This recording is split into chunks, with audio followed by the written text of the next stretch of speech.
bonsoir. J'ai pas très bien retenu votre nom. Solaris, Jean-Paul, Mamadou, Hélène. Bonsoir à toute l'équipe. Voilà. Oui, j'écoute avec beaucoup d'attention parce que ça ne m'arrive pas souvent d'intervenir.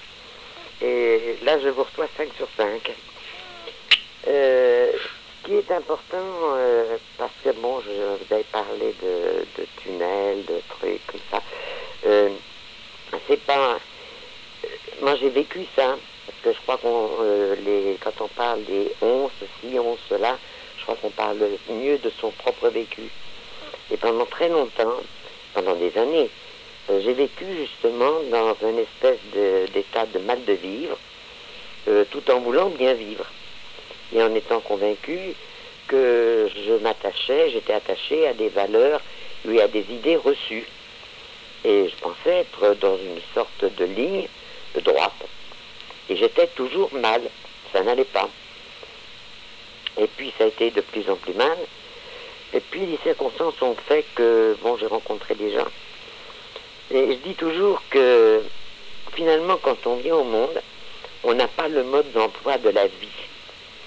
On croit vivre parce qu'on a un travail, même s'il nous plaît. On croit vivre parce qu'on est marié. On croit vivre parce qu'on a réussi dans la vie. On croit vivre parce qu'on a de l'argent sur son compte. Et en fait, on ne vit pas. On est en désaccord avec soi-même. Et moi, j'étais en désaccord avec moi-même.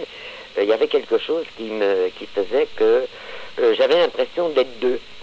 Une qui avait de bonnes intentions, et puis l'autre qui avait toujours, que j'ai énuméré tout en vous écoutant, des choses, on parlait tout à l'heure, hommes, femmes, je suis convaincu que si notre corps a quelques petites différences à l'intérieur de notre essentiel de la vie, on y retrouve les mêmes éléments qui vont amener une complexité à notre vie.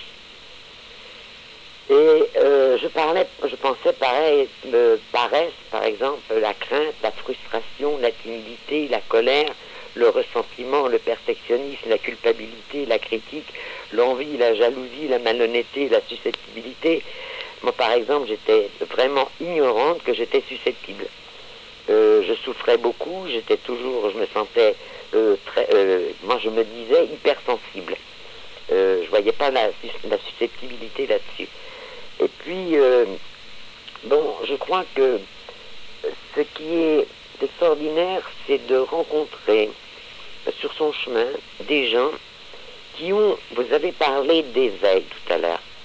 Moi, pendant ces 3 années où j'étais pas en état d'éveil, mais disons que j'allais vers une sorte de lumière, vers une sorte de clarté, avec une sorte de confiance que je n'avais pas eue avant, parce que je me méfiais, je suis d'une nature très, très méfiante de tout ce qui est dogme, j'ai toujours peur d'être embrigadé quelque part, et je me suis toujours méfié. Et finalement, pour en arriver à découvrir tout à fait par hasard, c'est mon point de vue, je n'engage que moi en le disant, c'est que plus on cherche, moins on trouve. Mais que malgré tout, le fait de pouvoir communiquer avec des personnes qui sont passées déjà par là, et qui ont la patience de nous écouter, de nous écouter, c'est pas de nous entendre, c'est de nous écouter, et de nous parler, eux, de leur propre emprisonnement à eux, et comment ils s'en sont libérés de leur emprisonnement. J'étais tout étonné, comme un jour, comme ça, tout à fait par hasard, où je disais, c'est bizarre, je n'ai plus l'impression d'être deux. Et l'autre de me répondre, eh bien c'est tout simple, tu as fait l'unité en toi. Et ça fait des années, ça fait une quinzaine d'années, cette histoire. Et c'est vrai que de ce jour-là, c'est valable encore pour aujourd'hui, je refuse de souffrir par ma propre faute. C'est-à-dire, c'est de retourner dans des espèces de clichés que je connais bien. Par exemple, tout à l'heure, un intervenant parlait de sa peur. Bon, moi j'ai appris, ce n'est pas que je n'ai jamais peur, mais j'ai appris à ne plus avoir peur de ma peur. Parce que c'était quelque chose de très compliqué pour moi, parce que, ayant peur de ma peur, j'en arrivais à la panique et en fait à la fuite. La fuite m'amenait à la culpabilité, parce que j'étais pas à la hauteur, et à ce moment-là, je me mettais en dessous de tout. Et j'étais jamais là où je devais être, je n'étais jamais bien où j'étais. Je n'étais jamais bien avec les autres, parce que je ne pouvais pas communiquer avec les autres, parce que j'avais peur du regard des autres. Et petit à petit, à force, parce qu'il y avait un intervenant qui parlait tout à l'heure, qui cherchait. Moi, j'ai beaucoup cherché. J'ai lu de tout. De tout des. J'ai pas regardé j'ai pas fait dans le détail. Et je cherchais à travers de la littérature. Et j'avais jamais trouvé de réponse de gens vrais. Moi, je n'étais pas vrai, puisqu'en fait, j'avais des masques. J'avais des masques selon les circonstances. Et ces masques, au fur et à mesure, ont fini par, en acceptant le jeu, de prendre ça comme un jeu, de laisser tomber le masque et d'accepter d'être ce que je suis sans encore savoir qui j'étais. Et petit à petit, eh bien, aujourd'hui, c'est vrai que à aucun moment, par exemple, des dépendances. On va parler de dépendance. Moi, j'ai été dépendante de... J'ai souffert, toute ma vie, pour ainsi dire, enfin une grande partie de ma vie, de ne pas avoir eu de parents, par exemple. Eh bien, je n'ai jamais su, et je crois que c'est une grande partie de la souffrance des êtres humains. Et je ne parle pas d'hommes, femmes, c'est pareil, c'est valable pour les deux, dans ce domaine-là. C'est qu'on ne sait pas se libérer d'une souffrance. Lorsqu'il en vient encore une, on la rajoute à la précédente. Et alors on est de plus en plus malheureux et on a l'impression qu'il n'y a que nous qui sommes malheureux. Et tout à l'heure on parlait de volonté ou de bonne volonté, de volonté plutôt. Et moi j'étais vraiment, j'avais une volonté, ce que j'appelle une volonté déchaînée, c'est-à-dire que je me battais, j'essayais de me débattre, je dis toujours, dans l'océan de la vie, à l'envers du courant, dans le mauvais sens. Aujourd'hui, je suis toujours obligé de nager, mais dans le bon sens du courant, et c'est moins fatigant quand même. Et ça, c'est des choses qui ne sont ni morales, qui sont des choses réelles que l'on ressent. Par exemple, en ce qui concerne l'énergie, moi j'ai constaté une chose, que j'étais capable de passer par exemple des soirées, dans le passé, des soirées entières à ressasser les événements du passé. Aujourd'hui, c'est terminé depuis des années. Je ne ressasse plus les événements du passé. La page est tournée et je considère que la vie, pour moi, c'est comme je dis toujours que j'étais resté à la préface et que la vie, chaque jour, est une page blanche. Et c'est à nous de la remplir avec le meilleur, puisque on peut avoir le pire, comme on peut avoir le meilleur. Mais quand on arrive à se connaître un petit peu bribe par bribe, parce qu'on ne trouve pas du jour au lendemain, on ne trouve pas tout, c'est pas possible. Il faut des années même pour arriver à sortir de ce tunnel, pour arriver à se dire je suis à la lumière. Et c'est vrai, aussi vrai par exemple, j'ai perdu une fille, ça fait 12 ans maintenant. Je n'ai pas peur de la mort et je n'ai pas souffert la mort de ma fille comme je l'aurais souffert il y a 20 ans, par exemple. Parce que j'étais passé à une sorte de dépassement de moi-même qui n'a rien à voir avec un culte quelconque, par exemple. J'ai pas été chercher de ce côté-là, mais c'est chaque jour faire comme un inventaire de moi aujourd'hui, chaque jour, de faire un inventaire, qu'est-ce qui n'a pas marché aujourd'hui, sur quoi je bute, et dans quelle mesure je peux changer ce qui ne va pas aujourd'hui, par exemple.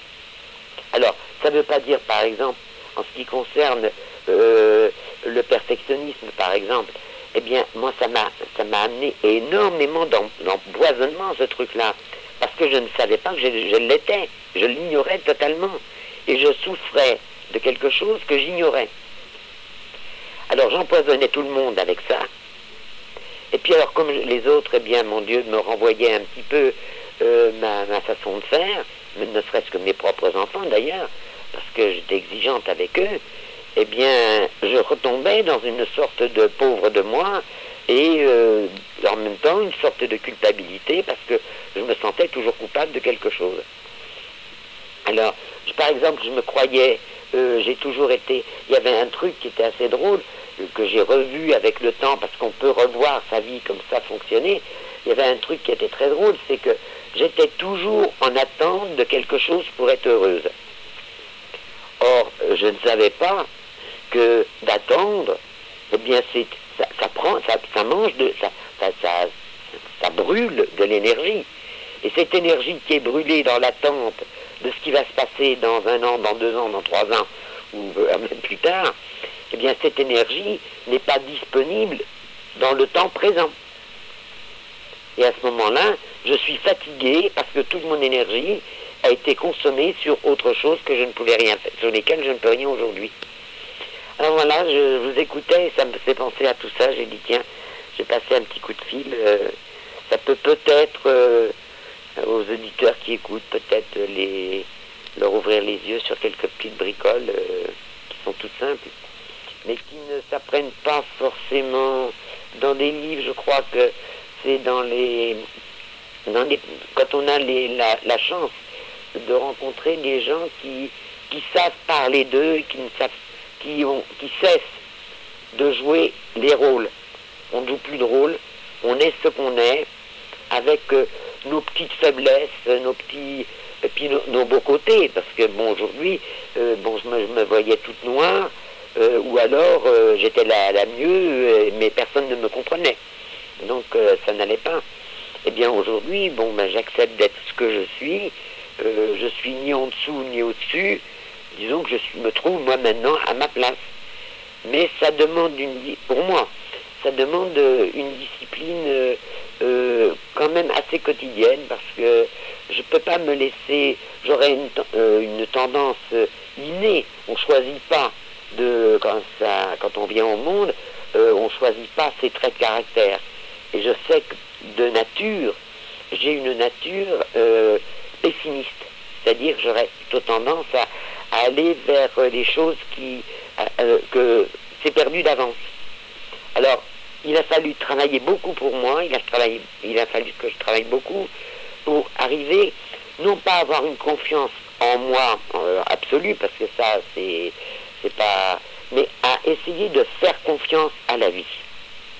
Et j'ai découvert que des choses sur lesquelles, je me serais enragé dans le passé, il y a 20 ans, eh bien, aujourd'hui, il se passe sans vraiment que je pose des actes. On parlait tout à l'heure d'agir, de ne pas agir. Je crois qu'il faut agir. Pour moi, il a fallu agir. Et agir, des fois, pour moi, ça a été justement de ne rien faire. C'est-à-dire de laisser les choses se faire sans que moi, je vienne y mettre mon grain de sel, par exemple.